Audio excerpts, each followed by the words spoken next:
Lubang Island, Philippines, March 9, 1974. An old man in civilian clothing fights through jungle vines, a single sheet of paper gripped in his fist. Sweat drenches his shirt. In a clearing ahead, a soldier stands waiting, rifle loaded, sword honed, prepared to kill. Major Yoshimi Taniguchi stops. He sees the man he dispatched here in 1944, the man he issued orders with no end date, the man he swore he'd return for. He reads from the paper. The war ended August 15th, 1945. Quote 0. The soldier stands motionless, not from confusion, because he'd been waiting for exactly those words, for 29 years, 4 months, 22 days. This is the story of a machine the Japanese army forgot to switch off.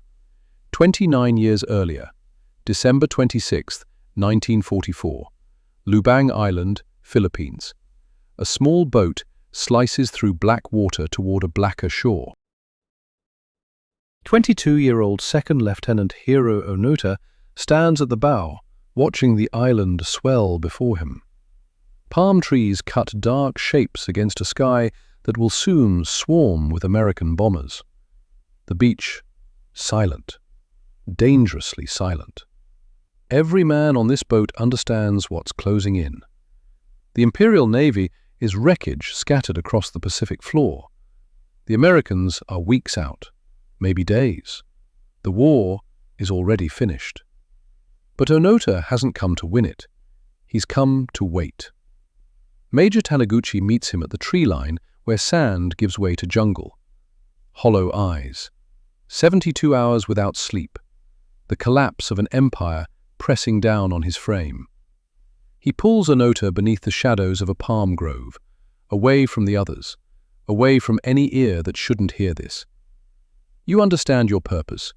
Guerrilla operations, sabotage, intelligence collection. No surrender under any condition. No taking your own life. You hold until Japanese forces return. Onota nods. Standard protocol for behind-the-lines deployment. Then Taniguchi seizes his shoulder. Hear me clearly. These orders carry no expiration. We will come back for you. 3 years, 5 years, whatever it demands. The Imperial Army will return to these islands. A pause, eyes locked on Onota's. 3 days later, American forces crash onto Lubang. Machine gun fire shreds the morning air. Mortar rounds crater the beach. Men shriek in languages Onota cannot pass. Most Japanese soldiers surrender or bleed out in shallow graves. Onota and 3 others vanish into the mountains. Private Yuichi Akatsu, Private Shoichi Shimada, Private Kinshichi Kosuka. Their commander, Second Lieutenant Hiro Onota. 4 men walk into the jungle, carrying rifles and orders without an expiration date. Only one will walk out alive. August 15, 1945. A radio sputters somewhere in Tokyo. The Emperor's voice, thin, trembling. Words most Japanese citizens have never heard their living God speak aloud. We have resolved to endure the unendurable. Japan has surrendered. 70 million dead across the war. Entire cities ground to ash. An empire dissolved in a single broadcast. Over Lubang, American planes sweep low across the jungle canopy. They release leaflets, thousands of them. White paper spiraling through green leaves like unnatural snow. The war is over. Japan has surrendered. All Japanese soldiers are ordered to cease hostilities. You will not be harmed. The paper was still drifting down when Onota began planning his first raid. He plucks a leaflet off the jungle floor, holds it against the light splintering through the canopy. Paper stock, slightly wrong. Typeface inconsistent with official military documents. Phrasing clumsy, likely translated. American propaganda. Psychological warfare. Precisely what his instructors at NOW had drilled into him to expect. He crushes the leaflet and drops it into the mud. More leaflets arrive over the following weeks. Then loudspeakers bolted to low-flying aircraft, blasting surrender announcements in Japanese. Then genuine Japanese newspapers sealed in waterproof packaging, headlines screaming that the war is done. Each time, Onoda studies the material, dissects it, locates the flaw, the inconsistency, the hairline crack that justifies doubt. Because spotting deception is exactly what he was built to do, and he is extraordinarily good at it. Meanwhile, 1,800 miles away, Major Taniguchi adjusts to civilian existence in the rubble of Tokyo, learning to sell books, constructing a future inside a defeated nation. He has no idea his promise is still being honored. He has no idea his order still stands. A machine left running, and nobody alive remembers where the off switch is.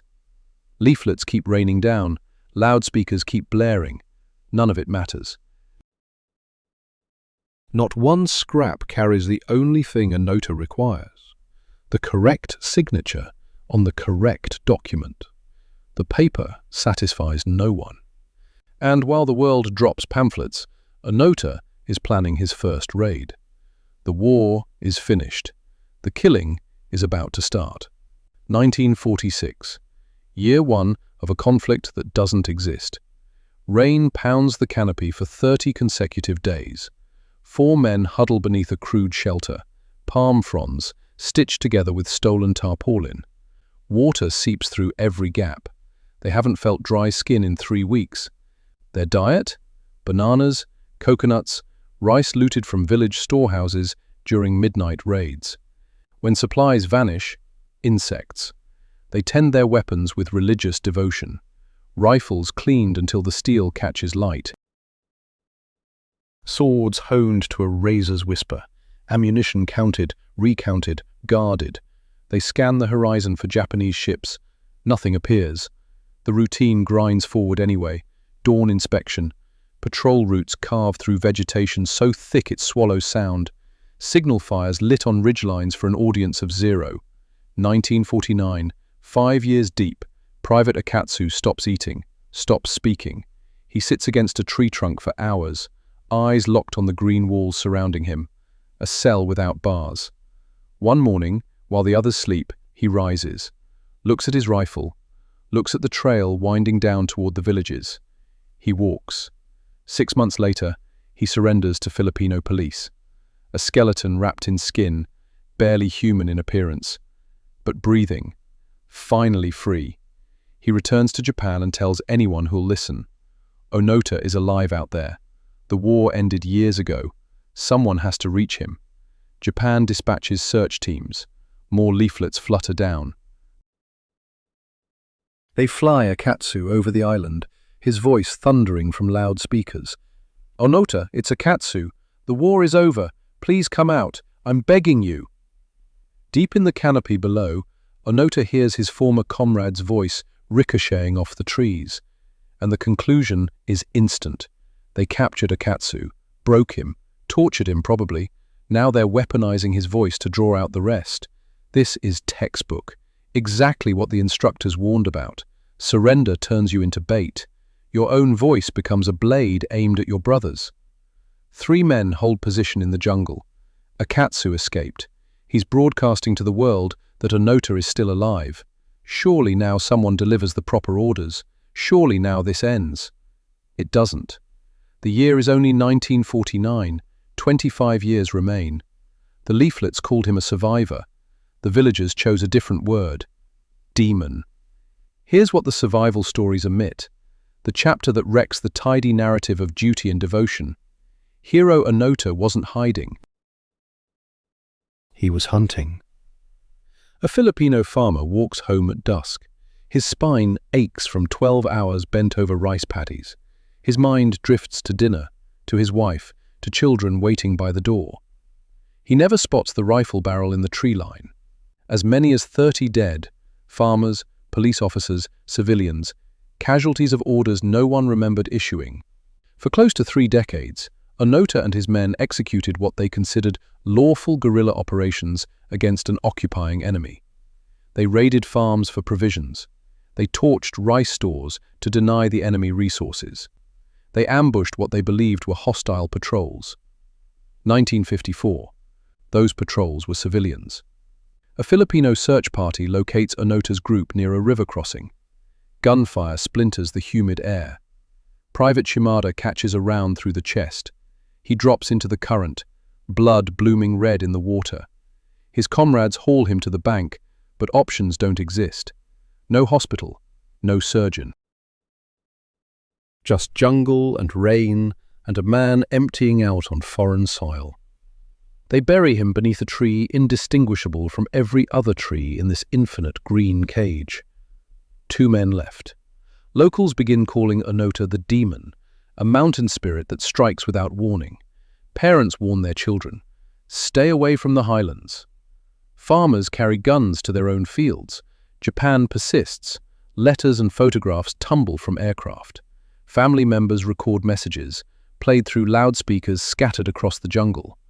His mother's voice breaks through the trees, trembling, fracturing on every syllable. Quote, _7__. Onota crouches in the brush, close enough to hear his mother weeping. His stomach twists. He hasn't tasted tonkatsu since 1944. Something inside him fractures, just for a heartbeat. His fingers drift toward the rifle strap, almost close around it. Then the conditioning fires. The voice could be a recording. The enemy could have seized her. This could be the ultimate trap. His hand retreats. He stays invisible. The Now school had engineered him too precisely. 1944, an unremarkable building in Tokyo's Now district.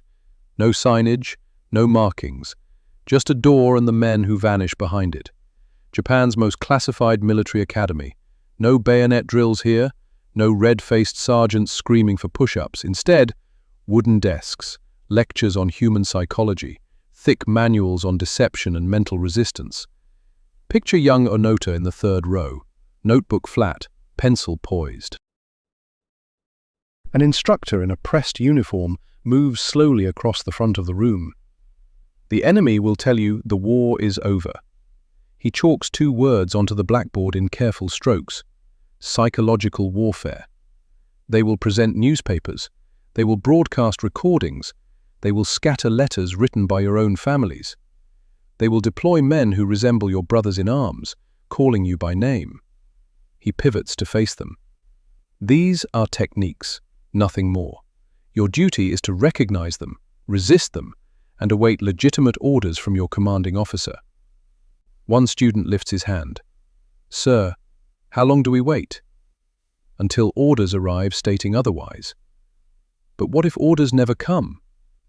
The instructor goes still. His gaze passes over the room. 20 young men, months away from being flung across the Pacific. Then you never stop. No framework for personal judgment. No protocol for deciding, on your own authority, that the mission might be finished. That concept doesn't exist in the training. Why would it? The Imperial Army does not abandon its soldiers. They forged a man capable of enduring anything, resisting anything, outlasting anything. They equipped him with every instrument to persist forever. They never gave him one instrument to quit. And in October 1972, that absent instrument would kill his last companion. 1972, October 19th, 27 years after surrender. Darkness, the acrid bite of burning rice, flames crawling up the walls of a storage building, casting orange light against the jungle canopy overhead. Onota and Kasuka hunker in shadow, watching their handiwork. Another successful strike against the enemy occupation, an occupation that does not exist. Then, flashlight beams slice through the dark. Filipino police. They had been waiting. Gunfire erupts. Muzzle flashes strobe the tree line. Kasuka jerks sideways, drops. His hand lifts from his side. Slick and black. He breathes.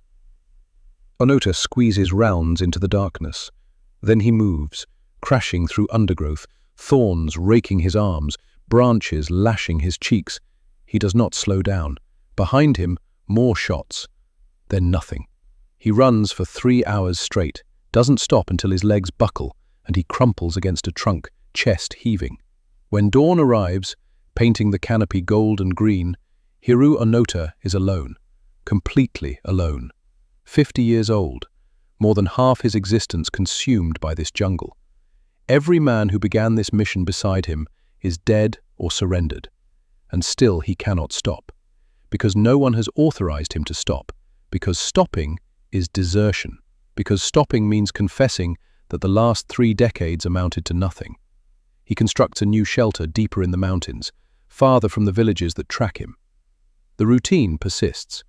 Dawn equipment inspection, gear no one will ever need. Patrol routes through ground no one monitors, signal fires on ridgelines no vessel will ever spot. Now there is no one to signal, no one to split rations with, no one to speak to in the vast green silence. But the routine holds, because the routine is everything he has left. Alone, 50, everyone gone, still no authorization to stand down. He would endure 2 more years, until a 24-year-old carrying no training, no strategy, and no weapon posed the single question nobody had thought to ask. February 1974. 2 years since Kosuke bled out on that jungle floor. Norio Suzuki is 24, jobless, aimless, the sort of person who catalogues impossible quests because ordinary existence leaves him hollow.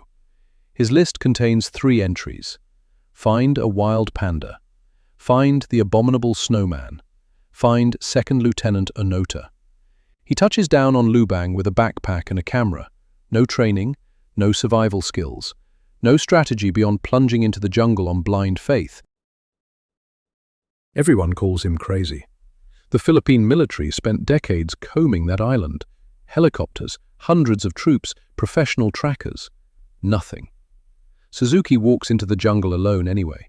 4 days in, he spots traces of human presence. Footprints pressed into mud. Cold ash from a dead fire. He sets up camp and waits. Dawn breaks with a rifle barrel against his forehead. An old man in a rotting uniform stares down at him, face like cracked leather, eyes carrying 3 decades of solitude. Who are you? Why are you here? This is the turning point. Not an army, not helicopters, not million-dollar search operations, a conversation. Suzuki doesn't argue, doesn't wave evidence. Doesn't try proving the war ended before he was born. He asks something no one in 30 years had thought to ask. That single question will end a 29-year war. Every person before him tried to prove Onoda wrong. Not one asked what he actually needed. Silence. The rifle barrel holds steady. 29 years, and Onoda has never allowed himself to seriously sit with that question. Onoda studies this strange young man. 3 decades, and nobody had simply asked what he required. Nobody had treated his conditions as legitimate rather than delusional. Onoda says slowly, lowering the rifle. Suzuki flies back to Japan.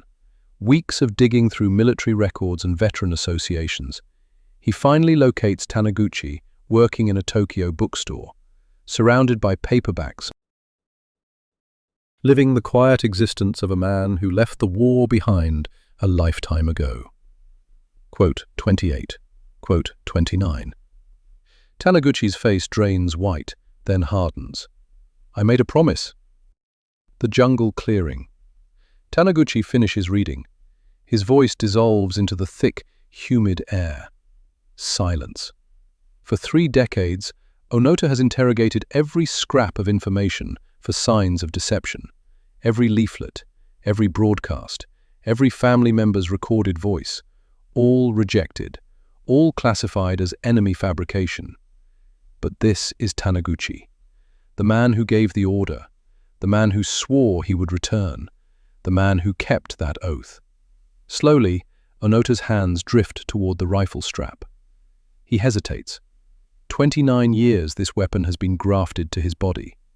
Letting it go means Shimada died for nothing, means Kosuke died for nothing, means 10,759 mornings of vigilance were meaningless. His fingers shake.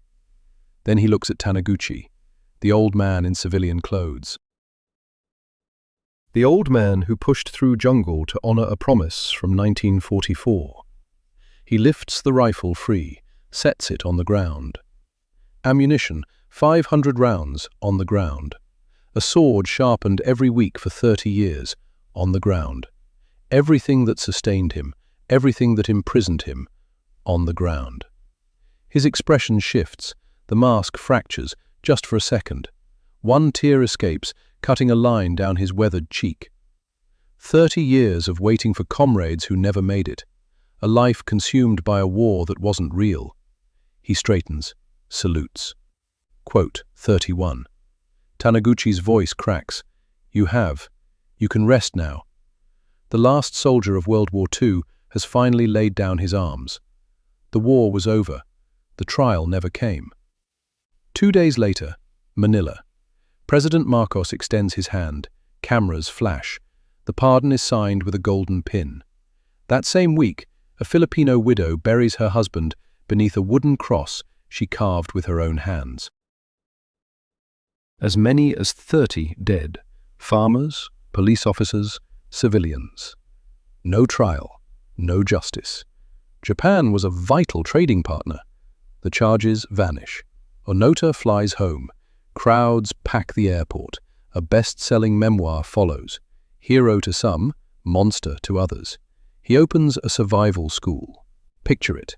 Hiro Onoda stands before a classroom of Japanese children, teaching them to locate water, construct shelter, endure. He spent 29 years surviving a war that didn't exist. Now he teaches survival to kids whose greatest hardship will be a difficult exam. The irony cuts deep. The Now School gave him the tools to endure forever. Major Taniguchi issued orders with no expiration date. Then, the world moved on, and left a soldier buried in jungle. For 30 years, Onoda executed his programming flawlessly.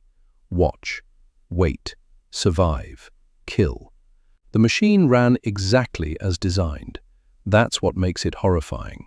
Hiro Onoda died January 16, 2014, 91 years old.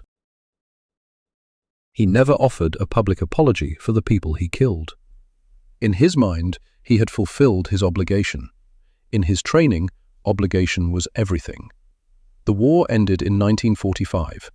Onoda's war ended in 1974. The gap between those dates, 29 years, wasn't caused by a lack of information. He had plenty. The gap was caused by a lack of permission. The Now School had forged him to endure anything.